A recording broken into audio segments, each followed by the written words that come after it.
Literary devices and terms. This video explores various literary devices and terms that revolve around the letter A. Let's begin. Accumulation.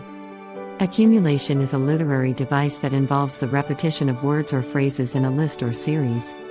It creates a sense of abundance, intensity, or emphasis. Example: the storm brought rain, thunder, lightning, and strong winds. Acrostic. An acrostic is a poem or puzzle in which certain letters, usually the first letter of each line, form a word, phrase, or message when read vertically. Example: a poem with the first letter of each line spelling out the word love. Active voice. Active voice is a grammatical construction in which the subject of a sentence performs the action. It creates direct, clear, and engaging writing. Example: the dog chased the ball. Ad hominem. Ad hominem is a fallacy in which an argument attacks the person making the argument rather than addressing the argument itself. It is a form of personal attack rather than logical reasoning. Adage.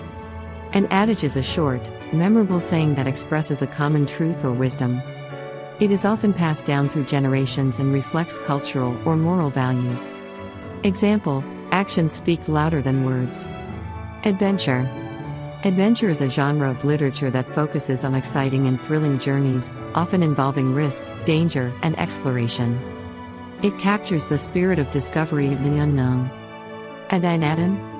Adynadon is a figure of speech that involves the use of hyperbolic exaggeration to emphasize the impossibility of something.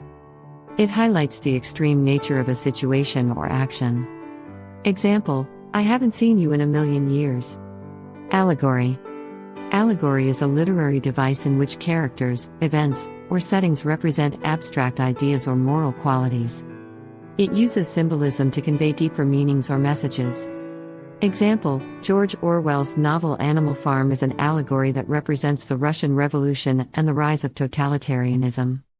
Alliteration. Alliteration is the repetition of the same consonant sound at the beginning of neighboring words or stressed syllables. It creates rhythm, emphasis, and musicality in the text. Example: Peter Piper picked a peck of pickled peppers. Allusion. An allusion is a reference to a well-known person, place, event, literary work, or artwork. It enriches the text by evoking associations and connections with the referenced material. Example: he was a real Romeo with the ladies. Ambiguity. Ambiguity is the presence of multiple interpretations or meanings in a word, phrase, sentence, or entire work. It allows for open-endedness and encourages readers to engage actively with the text. Example: I saw a man on a hill with a telescope. Amplification. Amplification is a rhetorical technique in which a writer expands on a statement or idea by adding more information, examples, or details. It elaborates and emphasizes the point, adding depth and clarity. Example: the concert was incredible, with the crowd cheering, the lights flashing, and the music pulsating through our veins. Anachronism. Anachronism is a literary device that involves the placement of a person, object, event, or idea in a time period where it does not belong. It creates a sense of discontinuity or historical inaccuracy.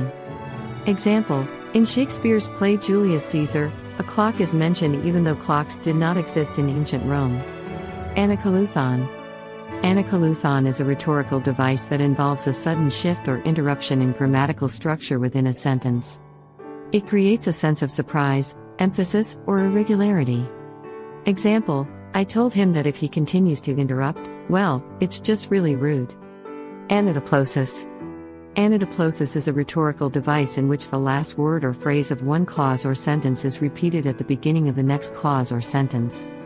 It creates a sense of continuity and rhythm. Example: fear leads to anger. Anger leads to hate. Hate leads to suffering.